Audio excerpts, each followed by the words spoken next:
annual East Alabama Chamber Dinner. Going to be a fun night tonight. We want to thank Mr. Blanchard for being here along with his lovely wife. Thank y'all.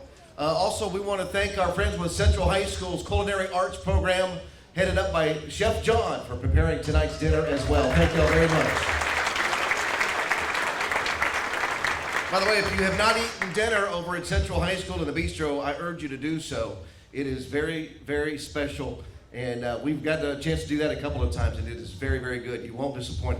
All right, time to recognize some county and city officials that are here tonight. As I call your name, if you will, please stand, and if you will, please hold your applause until we are through, okay? First up, our county level, Commissioner Gentry Lee. Commissioner Peggy Martin. Commissioner Ronnie Reed. Commissioner Caddy Epps. Commissioner Chance Corbett. At the city level, Mayor Eddie Lowe and Councilman Steve Bailey. Thank you all for being here tonight.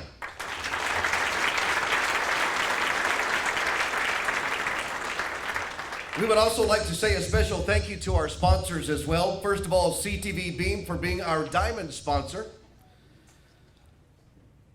Alabama Power for being our emerald sponsor. Taylor Funeral Home, Pearl Image Photography, Thrive Senior Living at Green Island, and Vector Ply Corporation for being our ruby sponsors. And lastly, Phoenix City Housing Authority, thank you for being a sapphire sponsor.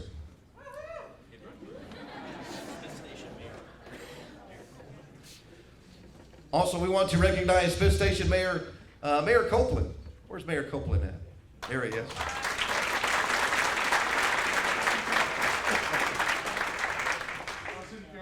And his city council is here with him as well. Thank y'all for being here.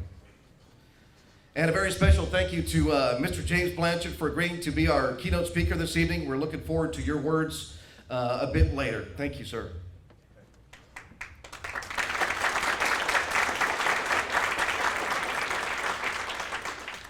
And we would also like to thank our platinum sponsors. It's their annual commitment to us that really keeps the chamber growing and growing.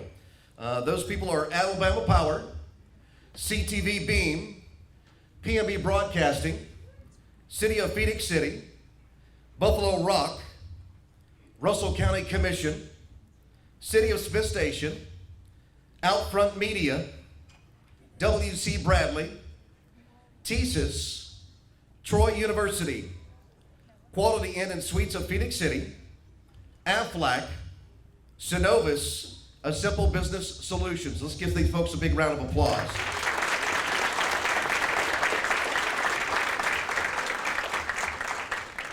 And at this time, ladies and gentlemen, please make welcome the Mayor of Phoenix City, the Honorable Eddie Lowe.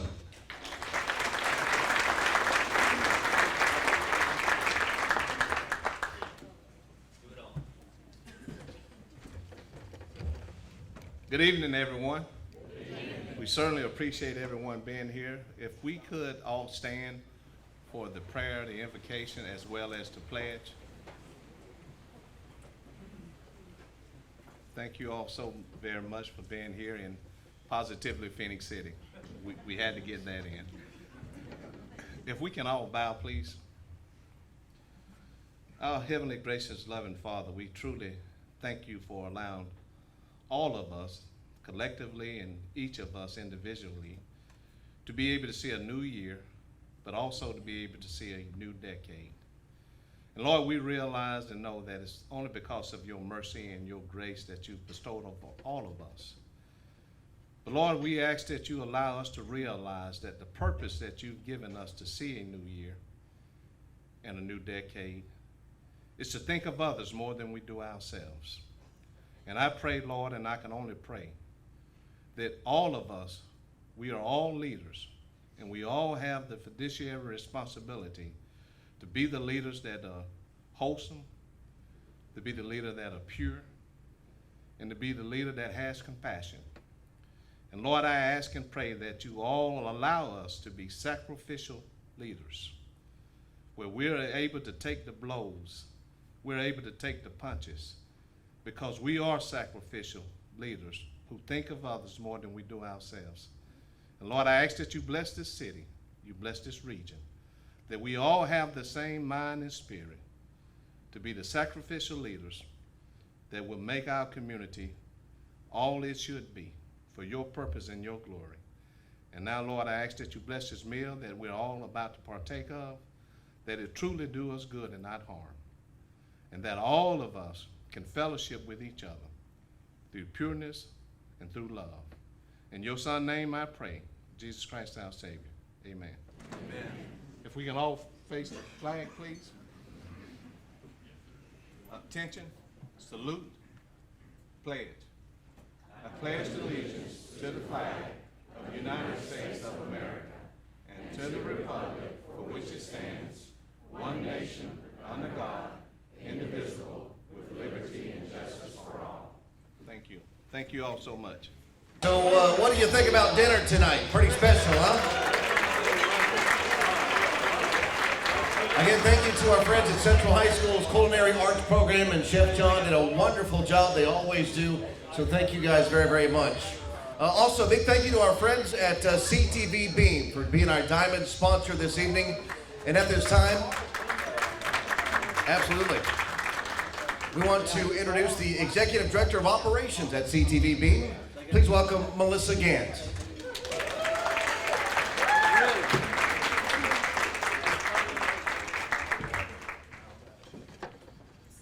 So anybody that knows me knows that public speaking is my absolute favorite thing to do.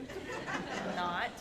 I like it almost as little as my boss does, so somehow I get nominated for these things all the time. But it's my pleasure to speak on behalf of Beam tonight and be as the Diamond sponsor. Our collaboration with the Chamber has been a good one for us. We kind of have like missions, so it just kind of works for us. We both have the mission of serving our communities and connecting our communities and giving back to the community. So with that being said, we don't use that as a tagline. We live it every day. And the difference between us and our competitors is that we don't measure ourselves by Wall Street. We measure ourselves by how we give back to our community. And so that's what local means to us. And so it's our pleasure to be your Diamond sponsor tonight. But you didn't come here to hear me speak. It's now my honor to get to introduce to you our guest speaker tonight, Mr. Jim Blanchard. I'm sure that's what most of you are here for, so I'm going to get right to the point. He doesn't need much of an introduction. If you've been in this community for any amount of time, you know the far reach that Mr. Blanchard's servant leadership has given to this community, both as the chairman and CEO of TSIS and Synovus, and what his leadership forum does for this community and the Jim Blanchard Leadership Forum. So that forum has been hosted, for most of the most influential leaders in the world, from political, military, and business leaders from all walks of life, from presidents to first ladies to world-renowned business authors, sports and military legends like Peyton Manning that we were just talking about, and for all the distinguished leaders in between. It's an event that my team and everybody in this room, I'm sure, looks forward to every year. So Mr. Blanchard has received all kinds of, he's got a long, long list of awards. And if I took the time to read them all off for you tonight, then we wouldn't have time for him to speak. But I know that he would say, when it comes to his awards, he would humbly say that awards fade away, but what does last is faith, hope, and love. And spend your time making a difference in someone else's life. Excuse me. I think that came from your speech last time. So without further ado, help me welcome Mr. Jim Blanchard.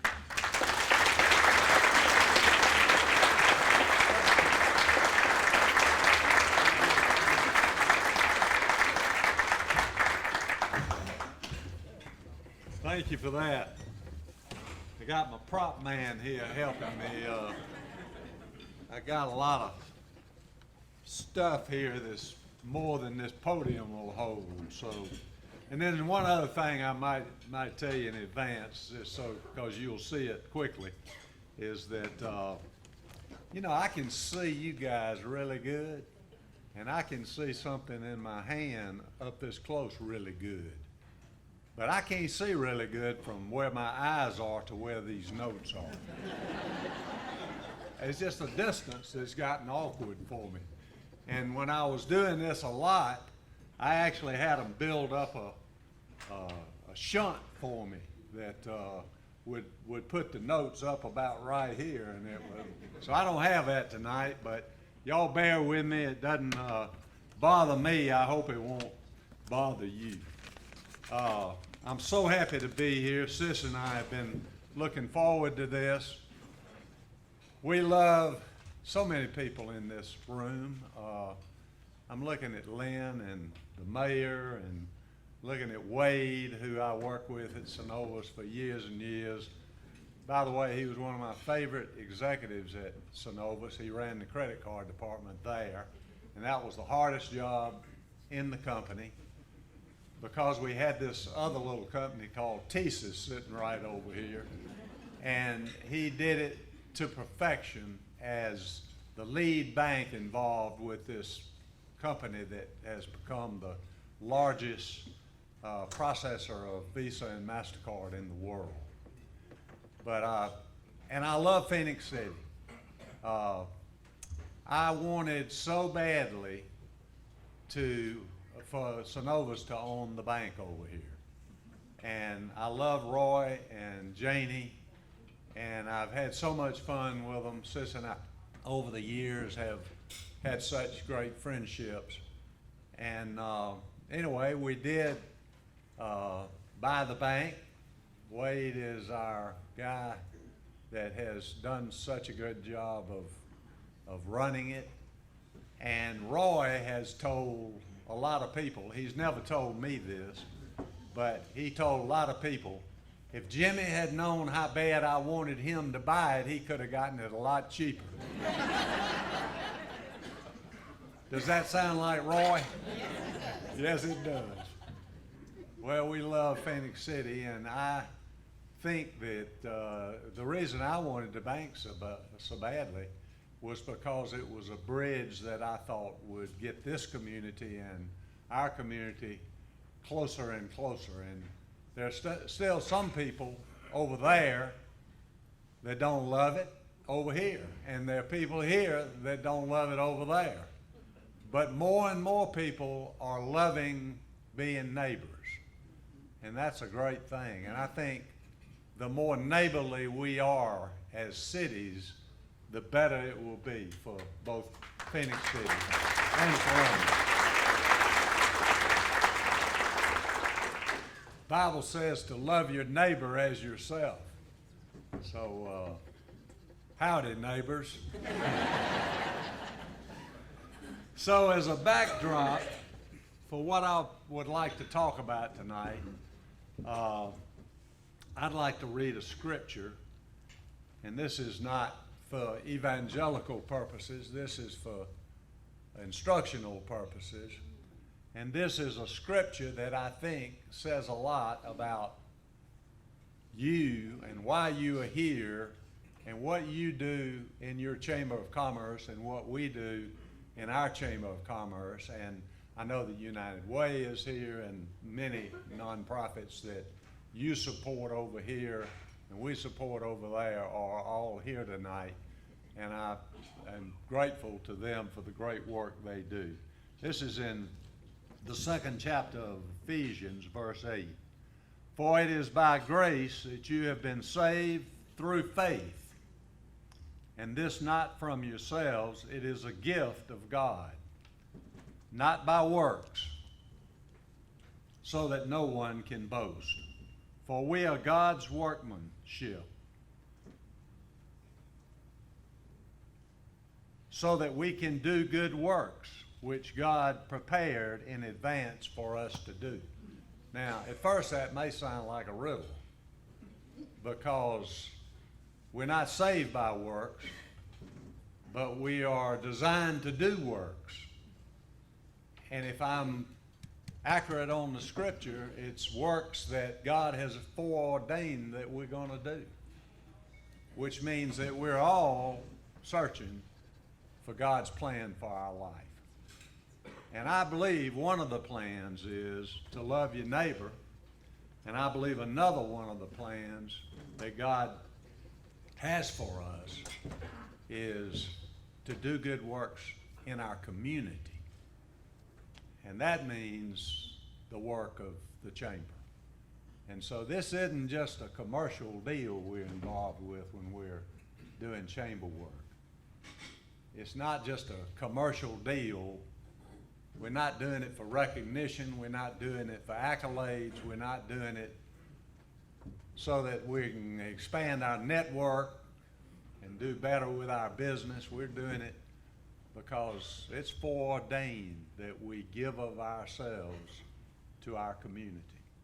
And I commend you for what you do here. I commend you for the chamber. This chamber is recognized as one that is making a difference. And so that's the backdrop that I wanted to set.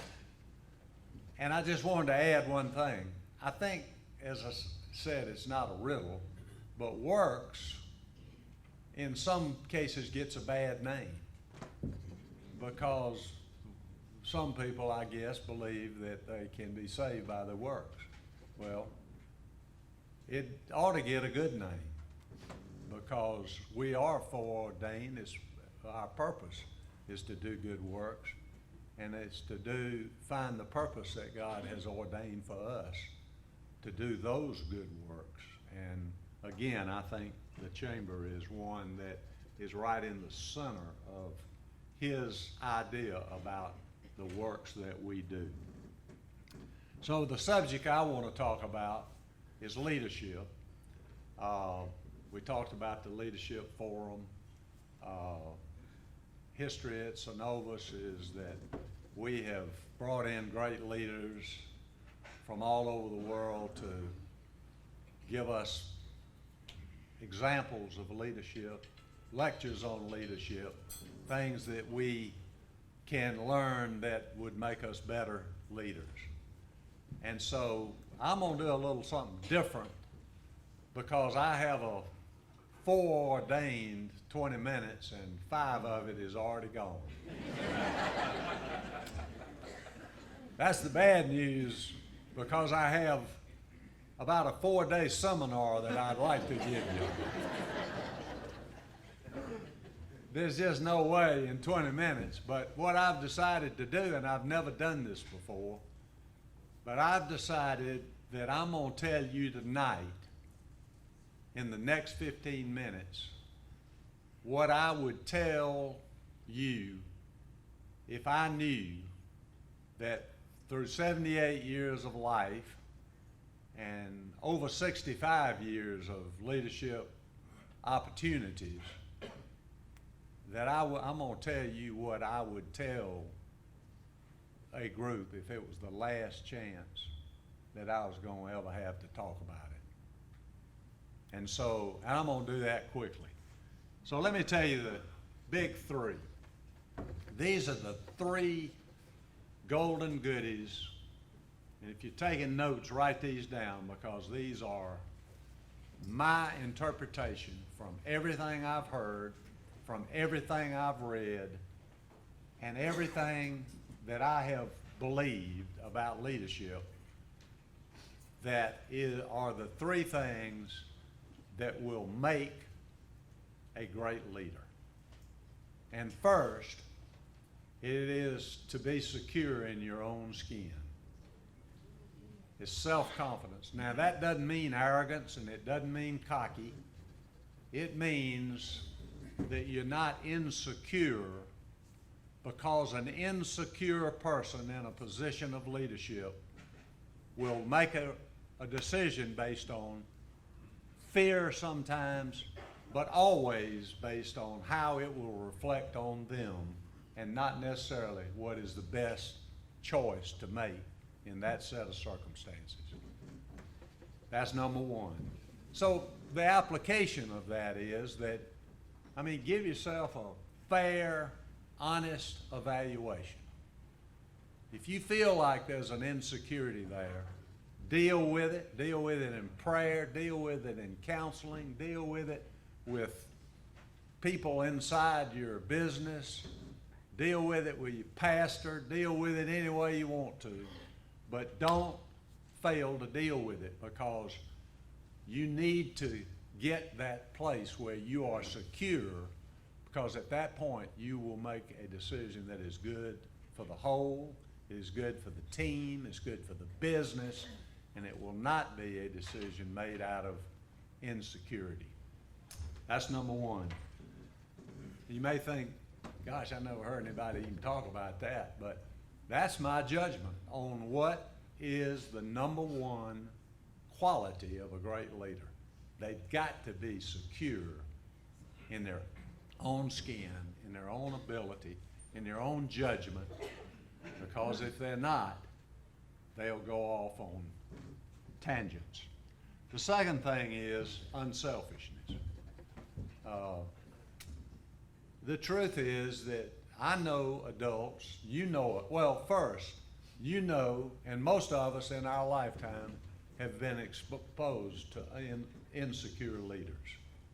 So, I hope that rings true with you, because if you've ever been around one, you know that that is a near fatal shortcoming of the leader. The second one is unselfishness.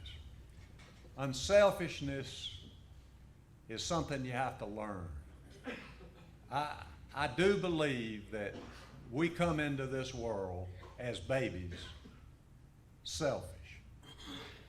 I'm not saying that's the sin nature. I'm just saying that a baby learns very quickly that when they scream and holler, they usually get what they're looking for, they want. When a baby has something in their possession that is their toy, and you take it away from them, they'll scream mine to you real quick, mine. A baby has to grow up and learn. Unfortunately, there are people that grow up, get to be adults, get in positions of leadership, and they never have overcome their own selfishness. And it's a killer in an organization, because it is very obvious to you and everybody on the team that they're in this deal for themselves and not for you, and not for the team, and not for the good of the whole, and not for the good of the organization. So that's the second thing. The third thing is a great leader gets their priorities right. They order their priorities. They decide what is most important and what is not. And I've got an example that I wanted to just share with you. It's a little poem, but it is my quick and down and dirty effort to try to give you an example of getting your priorities right. I may never be as clever as my neighbor down the street. I may never be as wealthy as some other men that I meet. I may never have the glory that some other men have had. But you know one thing? I've just got to be successful as that little boy's dad. There are certain dreams that I cherish that I would like to come true. There are things that I would accomplish before my working time is through. But the task my heart is set on is to guide a little lad and make myself successful as that little fella's dad. Oh, I may never come to glory, and I may never get a goal, and men may count me as a failure when my business life is told. But if he who follows after shall be a leader, I'll be glad, because I'll know I've been successful as that little fella's dad. It's the one job that I dream of, the task I think of most. For if I fail that little fella, I have nothing else to boast. For the wealth and the fame I would gather, all my fortunes would be sad if I failed to be successful as that little fella's dad. Literally, over my career, I've read that poem, and I've had men come up to me in tears because they said that I failed that, and I made that mistake. And it resonated with me that in the order of priority of what's really important, being the right husband to my wife, as a wife to honor their husband, as a parent to raise a child, sometimes can be absolutely ignored as we try to make our community better or run our business or whatever it is that might take us away from the priorities. So third is, a great leader has a wonderful sense of what's most important, and they order their steps accordingly. So those are the three that I wanted to mention, but I also want to mention two more things that are in my final speech on this subject, the last chance I'll ever have, quote unquote. I'm assuming that this is the speech that I will or would make were it my last opportunity. There are two things that I see as the biggest failure of leaders, and those three are in the list, but there's a bigger one. And that is, I see in my experience, in my company, in my competitors, in my friends, that there are many, many leaders who have a person under their leadership that 90% are exceptional employees, but 10% just bugs the tar out of the leader. Now, I mean, the truth is, most of us have settled for 10% bad and 90% good. But a leader that focuses on the 10%. I've seen leaders who would get so upset and stirred up because of that 10% that just drives them crazy, that they will not even compliment their employee under their leadership for the 90% that they do beautifully. Now, y'all might think, that's silly that I say that's the number one. I'm telling you, that in my judgment, that is the number one thing that a leader does that kills his or her effectiveness with not only that person, but with everybody under their charge. And then the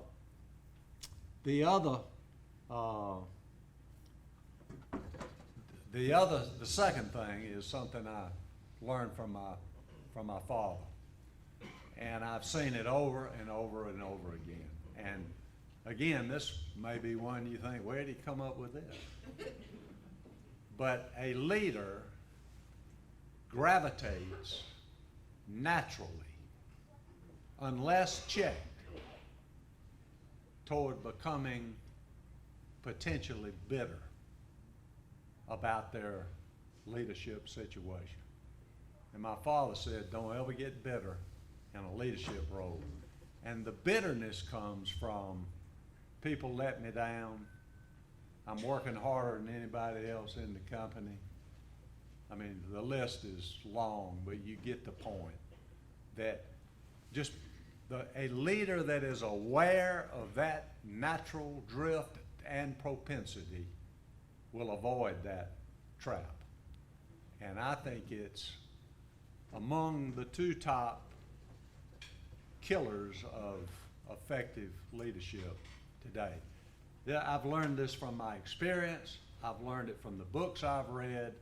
I've learned it from the speakers I've heard, and I've learned it in the School of Hard Knocks, observing these two. There are more. There are other traps, but I would represent to you tonight that those are the two. Let me give you some examples of that dramatizes this great opportunity and role we have as leaders. There was a guy flying over a desert, and he flew over a 1 square mile area that was green, had trees and plants and flowers and buds and blooms, and it was a 1 square mile, and it was sand on all 4 sides and a desert, literally. And when he landed, he asked a local about it, and they said that it was an area of the desert that a person had pumped gallons and gallons, thousands and even millions of gallons of water into this 1 square mile. And they never planted a seed. But all of a sudden, it's an oasis. And they discovered that there were seeds that had been in there for a year, 10 years, up to 100 years, a seed in that desert, in that sand, laying dormant. And when that water came over it, it burst into bloom and flowers and trees and plants. And so what happened was the water changed the atmosphere. The water changed the environment. And those seeds that had been dormant bloomed and grew and became a beautiful oasis. And what I want to suggest to you tonight is that's what leaders do with people. People who have been dormant, people who have been underutilized, people that have had no confidence in their own ability, people that needed a pat on the back, needed some encouragement.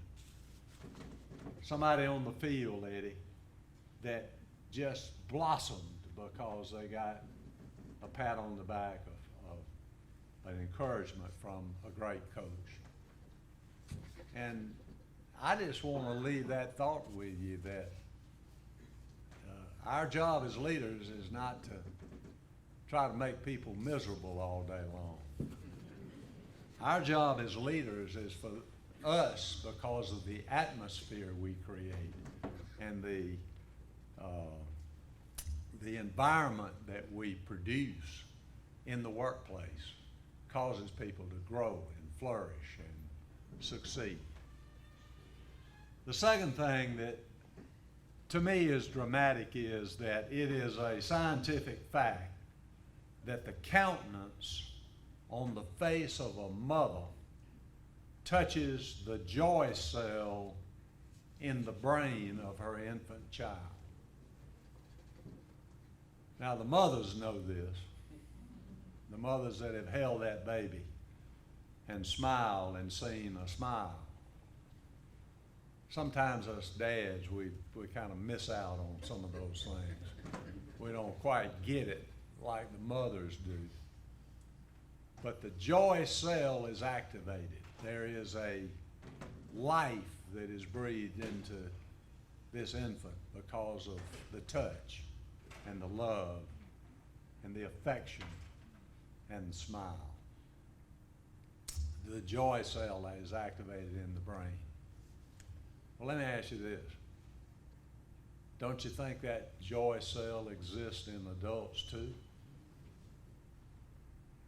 Don't you think a little smile and a nod and a kind word in the workplace to people will stimulate them to greatness? It'll activate the joy cell. There are times we gotta be tough. There are times we gotta do hard things. But our job as leaders is to mobilize and empower and get people to accomplish, as the old Army thing says, to be all they can be. To me, those are dramatic, and they tell a story that gives us a perspective about really what this leadership business is all about. I've got a biblical worldview. I don't apologize for it, but if you hadn't already determined that, I'm just confessing it, and that's the way I look at the world. Y'all got a worldview. Some of it's biblical, some of it's something else. We all got one. It's how we came up, it's who our parents were and how they raised us, it's what we did in life. But to me, the Bible, and I didn't invent this thought, but Ken Blanchard, the author, did. He said the Bible is the greatest leadership handbook that's ever been written. And he said all the way from Genesis to maps.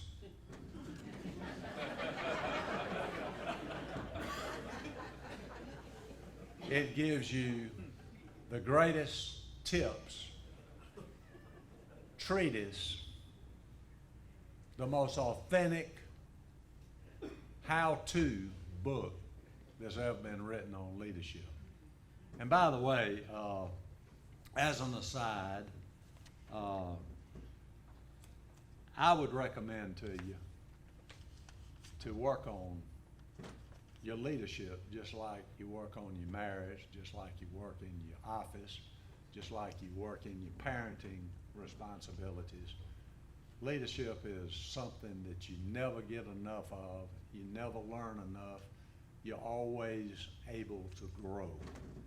And to me, there are 3 scriptures, and I want to read them, they're very brief. First, that define a leader. In Micah 6:8. This is the definition of a leader. What does the Lord require of you? To act justly and to love mercy and to walk humbly with your God. Those 3 words right there are a definition of leadership. It's not the balled up fist and the boss and jerking people around. At our bank, we used to call it saluting the flag and kicking the dog. The person that, is lovey-dovey to all the superiors but beats up everybody in their department when they get back to work after the meeting with the boss. The second thing, it comes from 1 Corinthians 13. Love is patient, love is kind, love does not envy. Listen to all these words. These are the characteristics of a leader. Patience, kindness, envy, does not envy, does not boast, is not proud, is not rude, is not self-seeking, is not easily angered. Here's a good one. It keeps no record of wrongs, forgives. Love does not delight in evil, but rejoices with the truth. It always protects, always trusts, always hopes, always perseveres. Love never fails.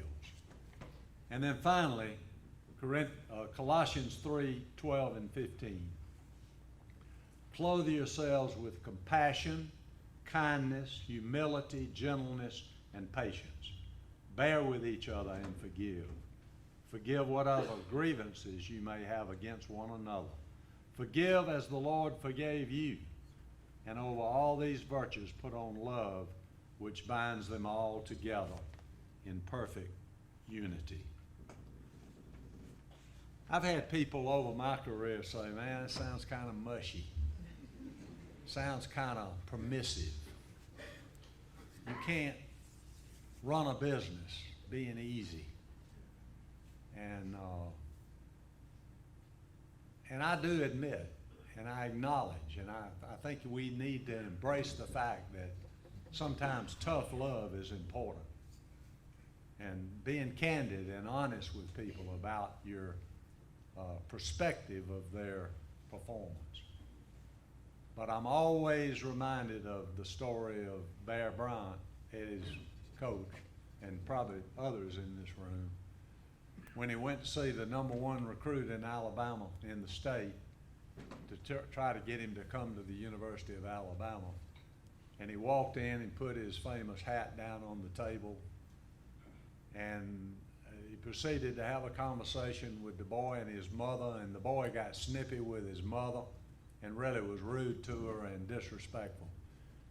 And he quietly got up, put his hat on his head, and started walking for the door. And the boy said, Coach Brian, we need to talk about me coming to play football for you at Alabama. And he said, son, a boy that's rude to his mother can't play football for me. And he left. So tough love is needed at times. That's tough love. But that's the exception, not the rule. When it becomes the rule, the workplace becomes dreary. The workplace becomes discouraging. And the workplace becomes average at best, and usually below average. There's one last story that I wanted to give you that I think is kind of my favorite example of how it's supposed to be done and what the fruit of good leadership really is. And it's the story of the elderly man and his wife who entered the lobby of a small Philadelphia hotel. All the big places are filled, the man said. Can you give us a room? And the clerk replied that there were 3 conventions in town and there are no accommodations available. Every guest room in this town has been taken for weeks. But I can't send a nice couple like you out on a horrible night with the weather like it is. Would you mind staying in my room? The next morning, the man paid his bill and he said to the clerk, you're the kind of manager that should be the boss of the best hotel in the United States. Maybe someday I will build it for you. The clerk laughed, forgot about the incident, but 2 years later he received a letter containing a round-trip ticket to New York and a request that he be the guest of the elderly couple that he had befriended. Once in New York, the old man led the clerk to the corner of 5th Avenue and 34th Street, where he pointed to an incredible new building, and he declared, this is the hotel that I have built for you to manage. The young man, George C. Bolt, accepted the offer of William Waldorf Astor to become the manager of the original Waldorf Astoria, considered to be the finest hotel in the world at the time. So let me give you a test. Did this guy give up his room to get a reward? He had no idea. He laughed it off. He gave it up because the simple virtues of willingness, readiness, alertness, and courtesy will carry a young man farther than mere smartness. Those are the characteristics of a real leader. He had the heart of a giver. He had the heart of a servant. As Ken Blanchard would say, he had the pyramid upside down. The boss wasn't at the top. It was upside down. The boss is down here. The people are up here, the customers, the employees. And the boss's job is to serve them, empower them, and give them the strength and the tools and the confidence to better serve each other and their customers. And that's how businesses grow. That's how they flourish. That's how they become exceptional. That's how they differentiate themselves. They create that environment, that atmosphere.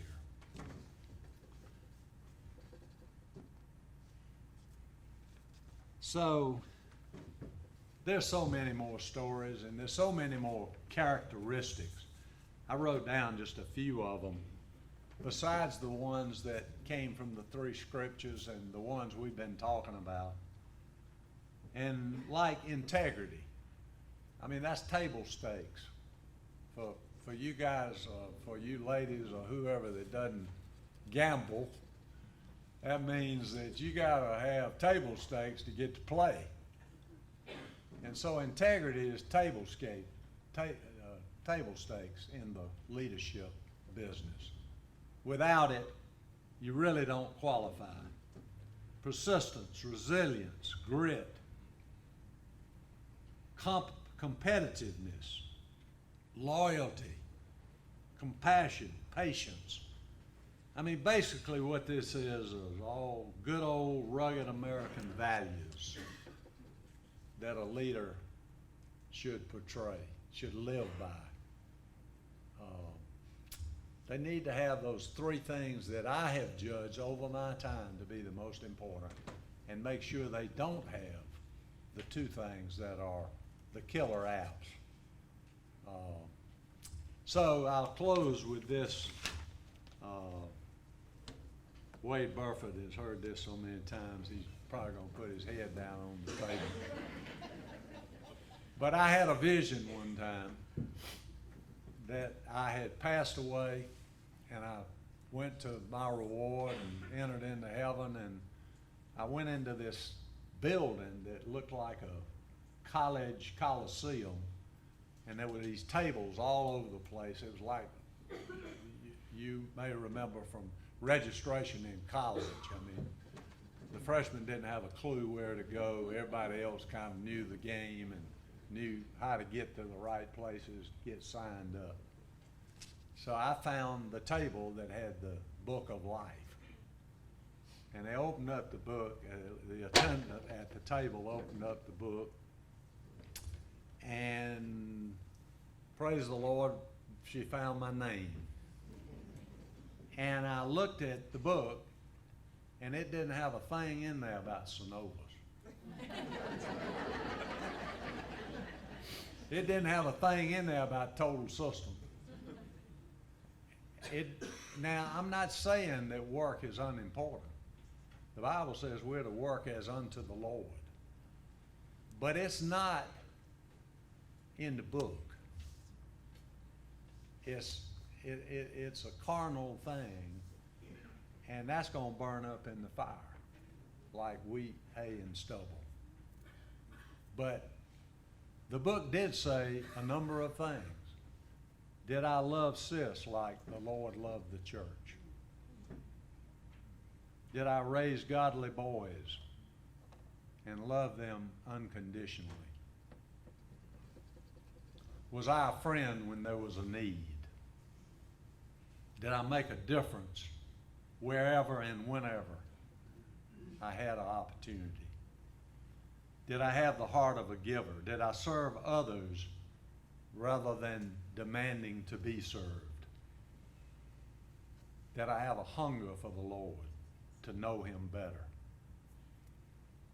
Was I willing and able, and in fact, did I help the poor, the disadvantaged, the ones who cannot help themselves?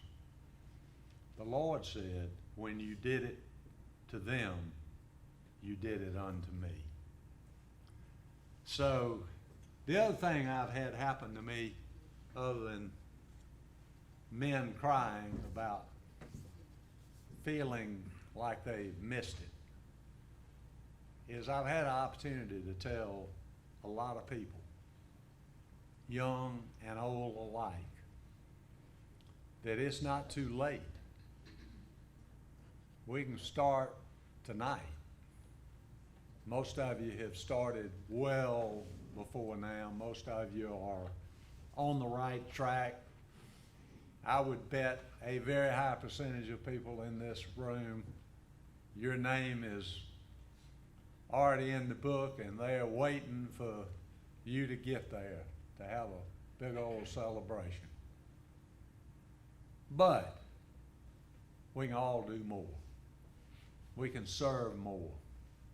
We can give up of ourselves more. We can do those things that are of the highest priority more. And we can do all the other things too. That's the art of leadership.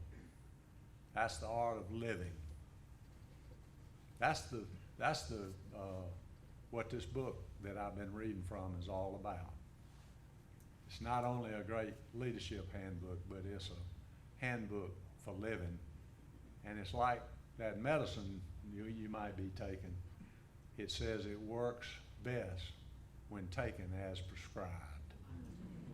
God bless you and thank you. Happy New Year.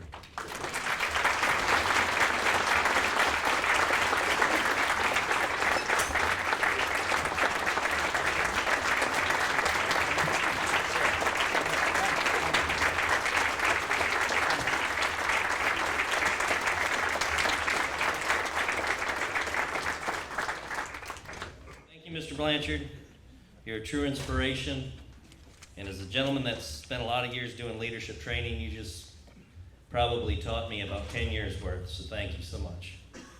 So I'm from Michigan, but I live here, so I'm now from Alabama, and I'm happy because I actually own a house and own property here in Alabama. Thanks, Cynthia. I'm going to start my words, and they're going to be brief, with an apology. And it's my fault. I think a good leader accepts responsibility when they make mistakes. Would you agree, Mr. Blanchard? My friends at Smith Station were left off a list that I put together, but they're not off the list in my heart.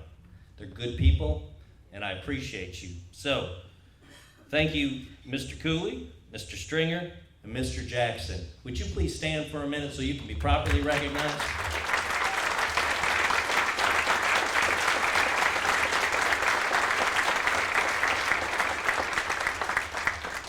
And just in case you don't think I'm sincere, I'm going to be bringing a check over for an economic development project like I did last year. And you're a great partner, and we appreciate you. I want to make a couple more apologies. I have a staff of 3. They're great people, and I'm going to thank them in a second. But I'm going to apologize because the 3 of us had a little mistake with dinner tables tonight. And so if someone sat at the wrong table, might be our fault, but we apologize. And if there's somebody in here that's not happy where they're sitting, I apologize for that.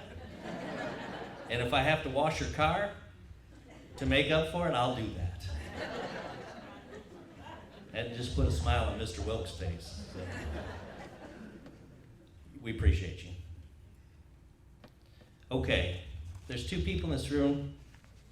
Melissa gets sentimental, I get sentimental. There's 2 people in this room.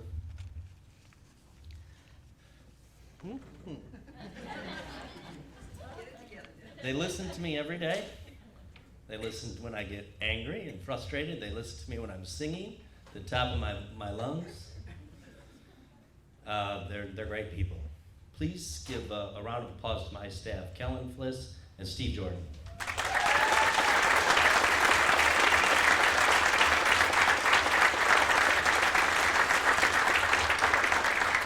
Now, I won't get sentimental about my board because they're riding me all the time, so thank you for keeping me in line. Thank you to my board of directors. You're great people. You took a chance on a guy from Michigan, and I appreciate it wholeheartedly.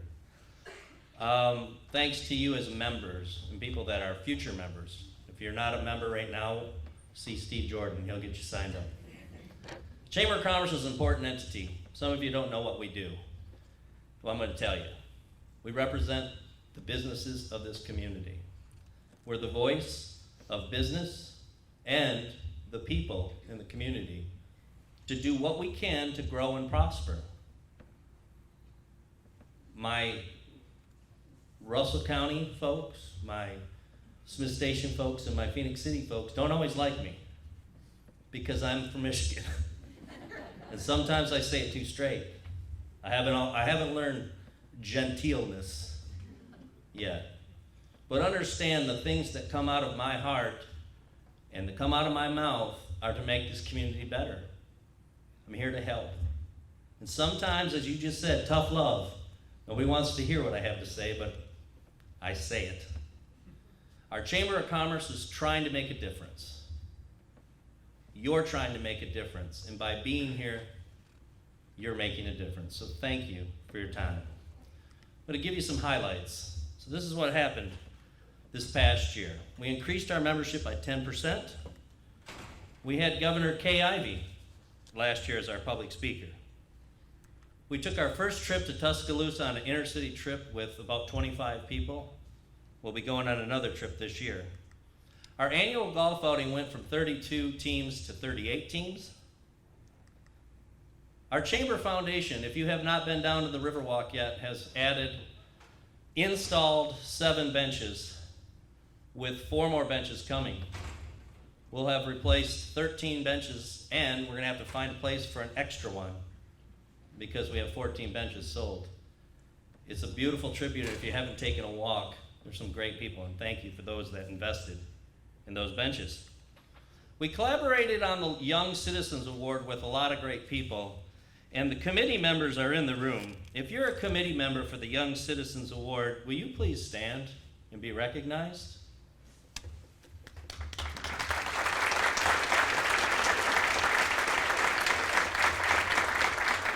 There are 5 ladies. I don't get to go to those meetings because if I did, I would probably just be serving coffee anyways. They're great people and they do so much for this community. And we've given over $20,000 worth of scholarships in the last 2 years to deserving kids.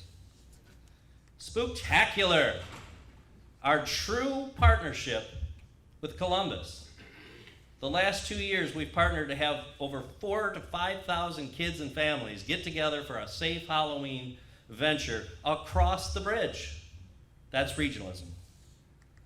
Our leadership class from last year did a great job. They did 2 projects. They helped out the Russell County Child Advocacy Center, but they also kept going, and they did a second project when they only needed to do 1. And if you've not been behind the courthouse, the Russell County Courthouse on Dillingham, you need to go.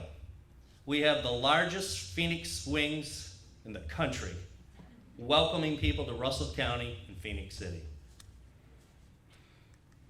We brought the young professionals back.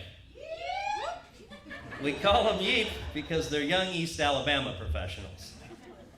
Thank you for that, by the way. At our last board retreat, we did some other things. We got together to talk about what we were going to do. Quarterly seminars are one of the things that we've done. But we also assisted with rebuilding some houses in Smith Station after the tornado went through.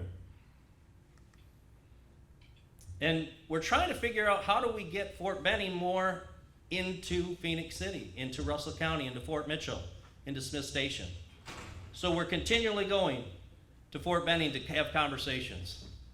And we actually have a targeted advisory group that's specifically for military interaction. And lastly, our board retreat, we are developing what's called the targeted advisory group. You're going to see this targeted action group on the video, and that's fine too. It's all about getting together and tearing down silos and talking, for goodness sakes. County, city, Columbus, East Alabama, Smith Station, let's talk, let's figure it out, let's work together. We're one area. So here's what we're going to do this coming year. We're going to go to Augusta, Georgia, and North Augusta, South Carolina. Why? We're not going to golf. It's a border town. It's just like us.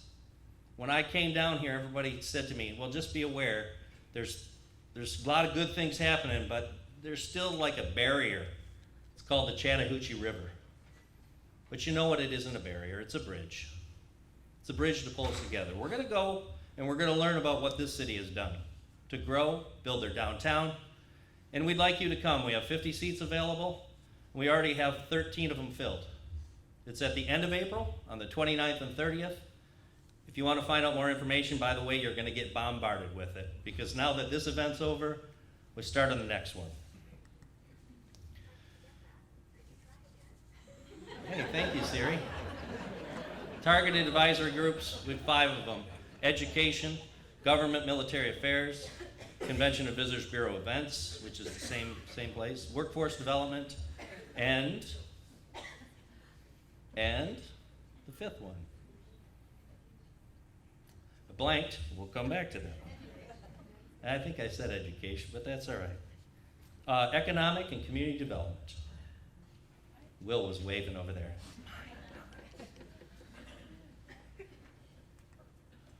We're going to develop and collaborate and improve this region. We're going to do it whether you like it or not. We're going to do it.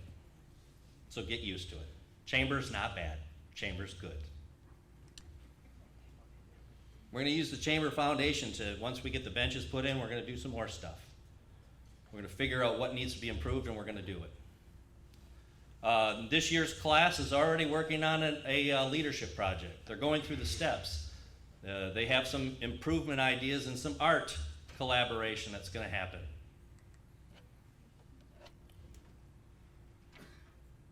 The East Alabama Board of Realtors, Chris Lammons and I have a great friendship. We have a great partnership. Which, by the way, tomorrow, if you haven't had enough food, tomorrow morning at 7:30 is our breakfast. We expect to see every one of you there. It's at the Board of Realtors, and we're going to meet the candidates. We don't do a debate. I don't want to hear you debate. I want you to tell me why I should vote for you. But I don't want you to talk about somebody like Eddie. Don't talk about him except in a positive way. Talk about yourself in a positive way. I don't want to see a fight. So we do a Meet the Candidate event 2 times. We have an annual golf outing in September, and if you haven't been to it, has anybody been to our golf outing? Did you have a good time? Some of you more than others. Our board retreat's always in November, and that's when we get our strategy together. We try to figure out how we can do it better. And then we're going to be an agent for change, good or bad. We're going to be an agent for change. We're going to try to figure out what's bad and we'll fix it, and we're going to try to implement what's good and keep on going.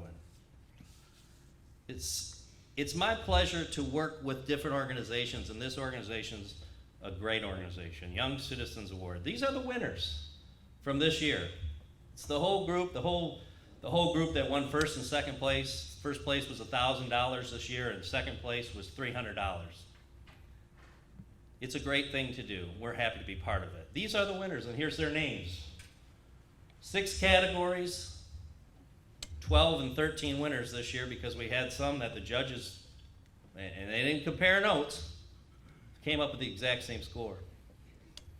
So thanks to those young leaders. And in April, when we have our superintendents, they don't know that yet. By the way, April, you're speaking. Superintendents, we're going to actually celebrate these young folks and have them come with their parents to the breakfast. So that's what we're going to be doing. That's what we did. And I've got a little video to play for you, just a little kind of a thing. If you're in a tough corner over there and you can't see, feel free to stand up, move over to where the drinks are. You can pour me a water, that'd be great. Thanks. Here's a little video.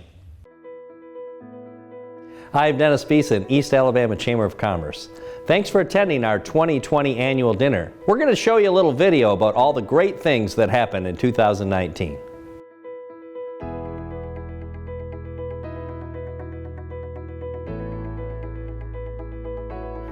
I would say probably one of the best benefits that we have as a nonprofit here in the Chattahoochee Valley and East Alabama area is being able to participate of the various events that East Alabama Chamber of Commerce holds, like the breakfast events. Those are great opportunities for us to be able to know and get to meet young professionals and other community leaders in our areas.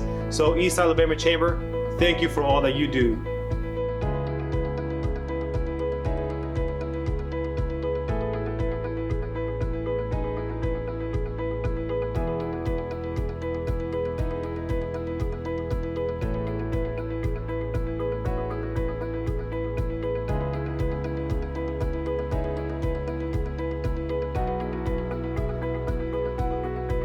I think that being part of the East Alabama Chamber of Commerce has been very important for our business.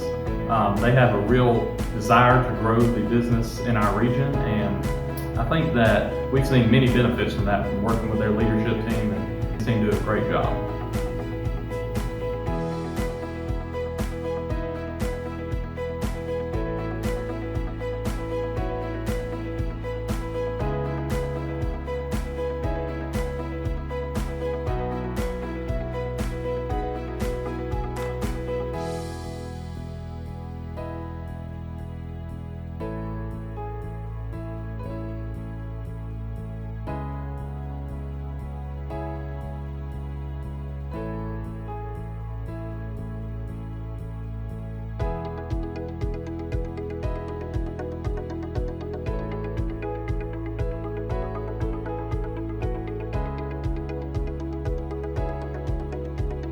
Over the last couple of years, I've had the opportunity to meet and to be involved in a lot of networking opportunities, business after hours, leads roundtable on Tuesday mornings at the American Legion. And I can honestly tell you my business has grown considerably based on those opportunities where I got to meet some people.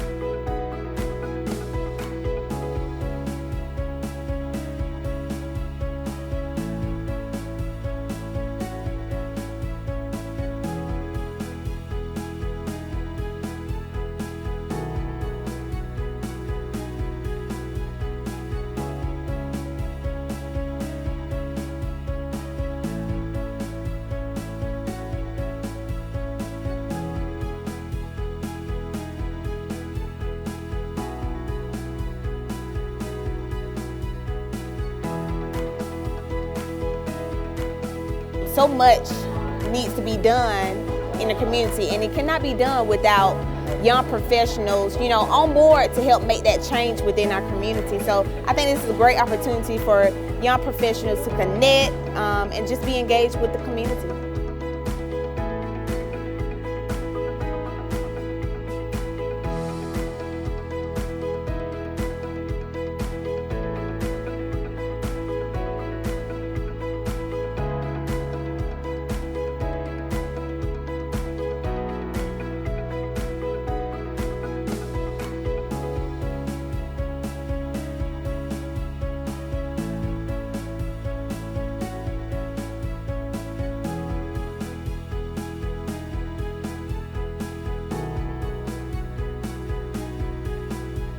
I've been involved in two programs with the East Alabama Chamber in the last year. I was able to go on their first intercity trip last year. What a great opportunity. Wonderful networking opportunity, a great way to learn what other communities like ours are doing, helping to get to that next spot for the East Alabama Chamber and for the surrounding areas.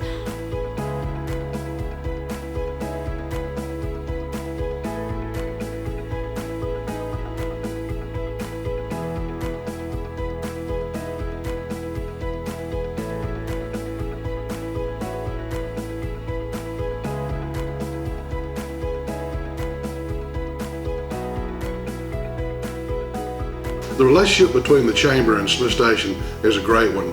Our growth is on an upward trend, and the Chamber has helped us with that, figuring certain situations out, especially during the March 3rd tornadoes.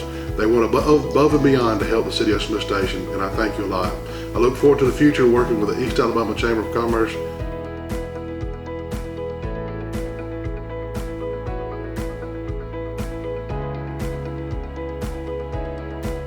Thanks for coming to our 2020 annual dinner. And remember, shop local and seek out a Chamber member first.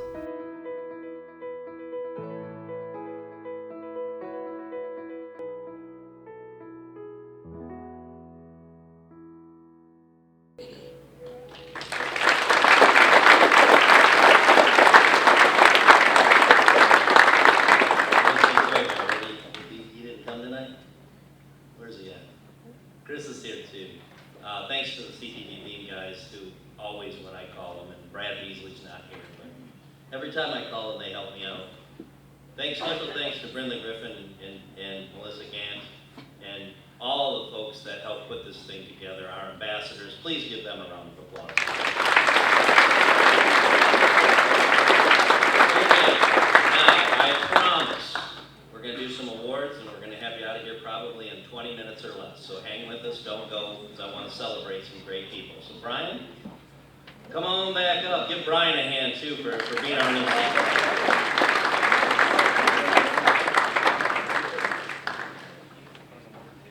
All right, first up, we're going to do our Ambassador Team of the Year and Ambassador All-Star teams.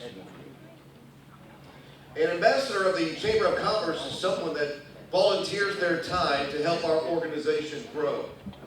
This group of individuals give their time to make sure events are set up and taken down, registration is handled, ribbons are cut, and businesses are welcome.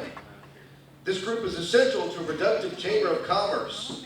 Our chamber has a fun competition that happens throughout the year where the ambassadors are divided into teams, assigned a captain, and given points for their involvement in events, recruiting members, and participating in chamber functions. The three categories that will be awarded tonight represent the top 5 All-Stars, most points, top team, that's the team with the most points, and top individual ambassador, that's the individual with the most points. First up, our Ambassador Team of the Year, the winning team, Supremus Cervicus. That consisted of David Dunn of Edward Jones, Chip Corley of Auburn Bank, Ron Hatch of Albin & Associates, Nathan Walden of Walden Insurance, Andrea Walter of Courtyard Marriott, and Jeff Rose of B&B&T. Let's give these folks a big round of applause.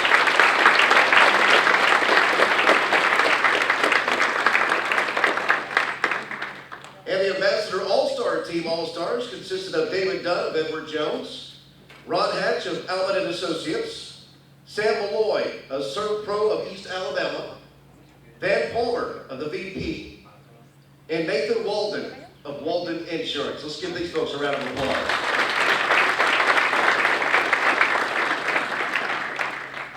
And now to announce the Ambassador of the Year for 2019. Please welcome last year's Ambassador of the Year, Ron Hatch from Albin & Associates.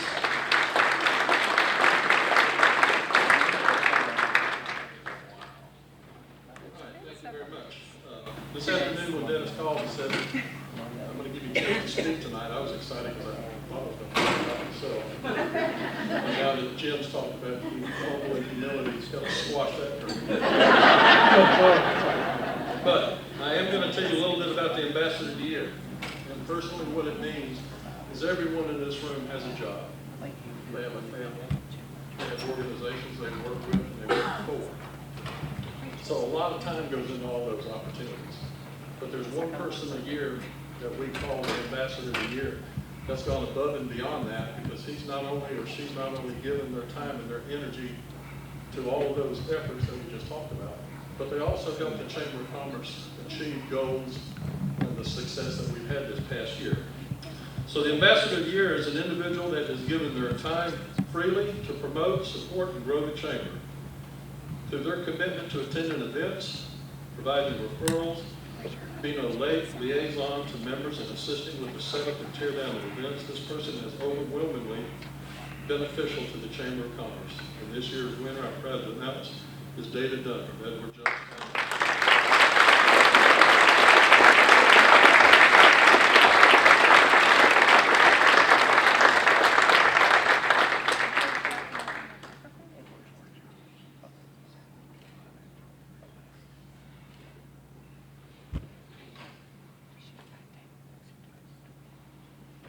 Very much.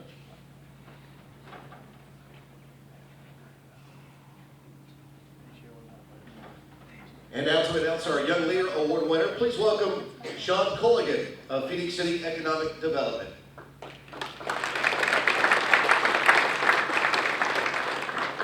So I am pleased to present this award to you guys tonight. I was fortunate and grateful and honored to receive it last year, so thank you for that. A little bit about the Young Leader of the Year, given to someone through their engagement in our communities, who has demonstrated leadership resulting in a higher degree of inclusion, influence, and impact for the good of our communities and all citizens, through their time, talent, and treasure. The recipient's age is within the requirements of the Young Professional Organization membership.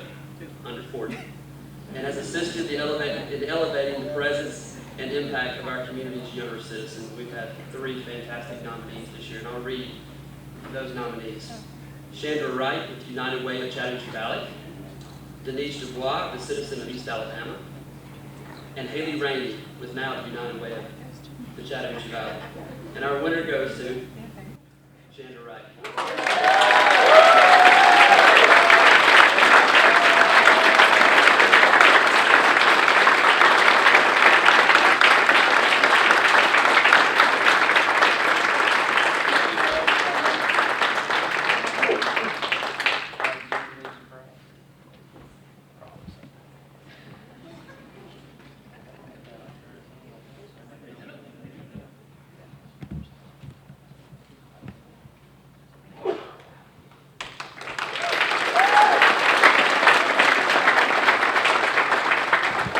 And now to announce our Small Business of the Year Award winner, please welcome Chris Lamons of the East Alabama Board of Realtors.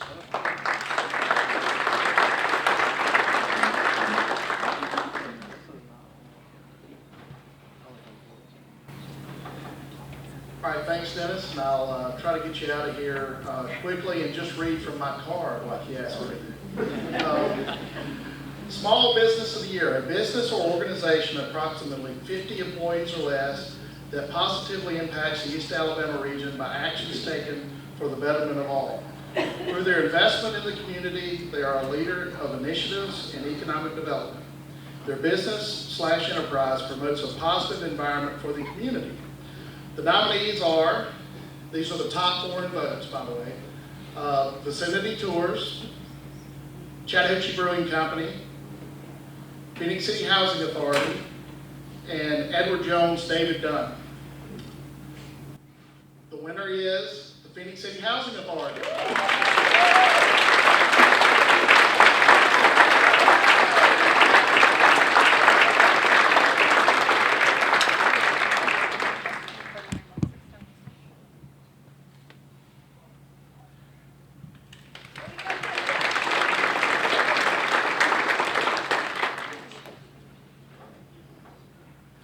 And now our final award tonight. 2 more.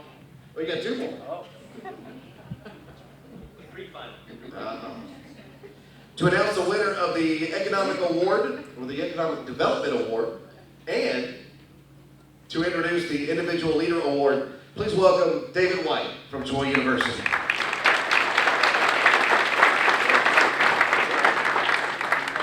Thank you.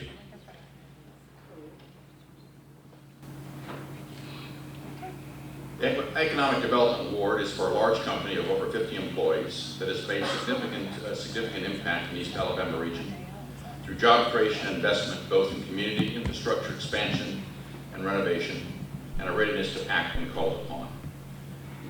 The nominees are Phoenix City Housing Authority, AFLAC, Alabama Power, CTV Beam, and the winner is CTV Beam.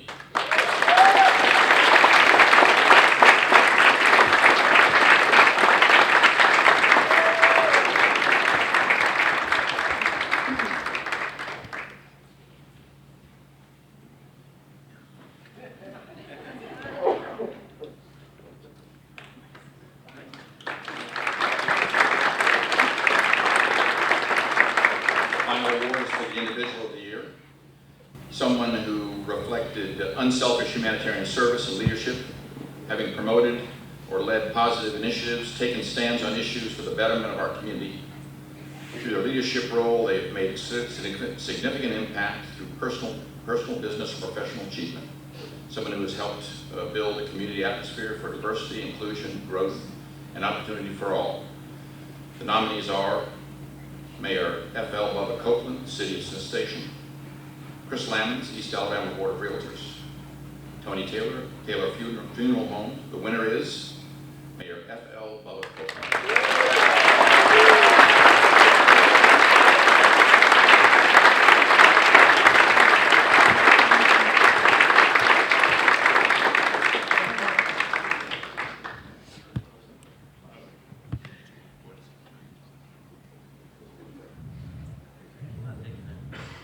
We don't have enough pictures together.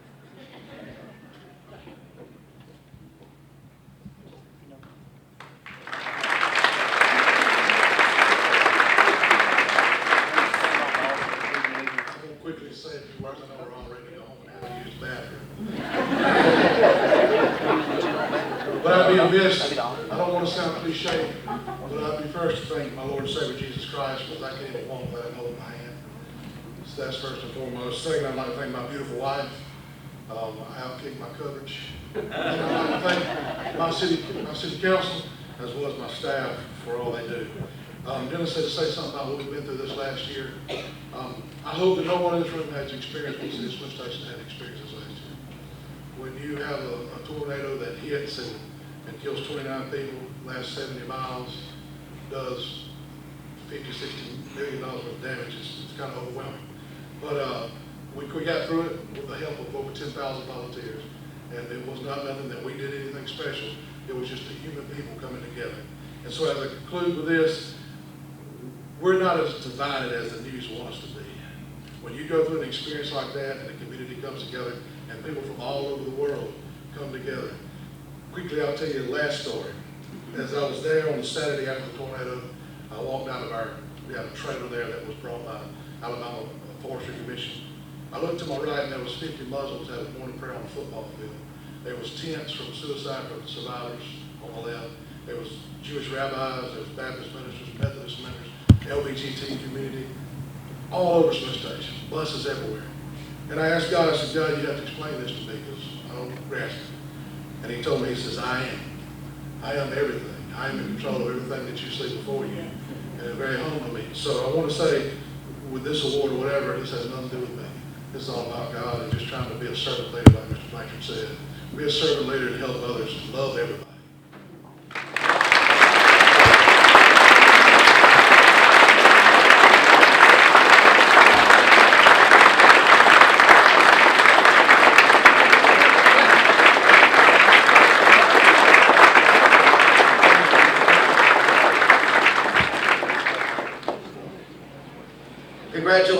Congratulations again to all our award winners. We want to thank you all for coming. Again, a special thank you to the sponsors for your support and investment. And Mr. James Blanchard, thank you again for taking the time to come and speak. We really do appreciate it. Thank you. And on behalf of the East Alabama Chamber of Commerce, we thank you. And remember, shop local and seek out a chamber member first. Thank you and good night.